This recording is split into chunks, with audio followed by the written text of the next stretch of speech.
দেশনায়ক তারেক রহমান কোনো এক দলের নির্বাচনের প্রতিশ্রুতি হিসেবে জান্নাতের টিকিট বিক্রি নিয়ে কি বলল জনসভায়, আসুন আমরা ভিডিওটা দেখি এবং বেশি বেশি শেয়ার করে দিই যাতে অন্যরা দেখার সুযোগ পায়। ওমরা বা হজ করতে গিয়েছেন এরকম একজন হাত তুলেন, ওমরা বা হজ করে আসছেন একজন মুরব্বী মানুষ, ওই যে লাল টুপি পরে বসে নিয়ে আসো তো ওনাকে। আপনি আসেন দেখি সামনে, সামনে আসেন, আমার কাছে আসেন। আসসালামু আলাইকুম। কি নাম আপনার? ওই এইদিকে বলেন। বাড়ি কই?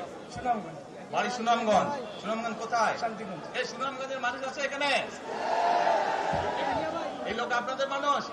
আচ্ছা, এখন বলেন কবে গেছিলেন আপনি? হজ না উমরায় গেছিলেন? উমরাতে গেছি 16তে, হজে গেছেন 17। এখন আমাকে বলেন, আপনি তো উমরা হজ করে আসছেন, যে মাইকের সামনে দাঁড়ান, আপনি কাবা শরীফে গেছেন, কাবা শরীফের মালিক কে? আল্লাহ। জোরে বলেন। আল্লাহ। কাবা শরীফের মালিক কে? আল্লাহ। আল্লাহ। আমরা মুসলমান সবাই এই দিন দুনিয়ার, আমরা যে এই পৃথিবী দেখি, এই পৃথিবীর মালিক কে? আল্লাহ।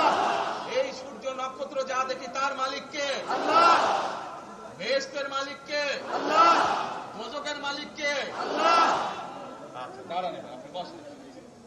আপনারা সকলেই সাক্ষী দিলেন দোজখের মালিক আল্লাহ, বেহেশতের মালিক আল্লাহ, এই পৃথিবীর মালিক আল্লাহ, কাবার মালিক আল্লাহ।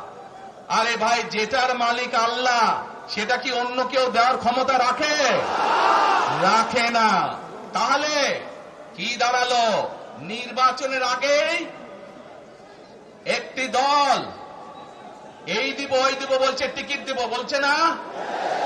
যেটার মালিক মানুষ না সেইটার কথা যদি সে বলে, এক শিরকি করা হচ্ছে, হচ্ছে না?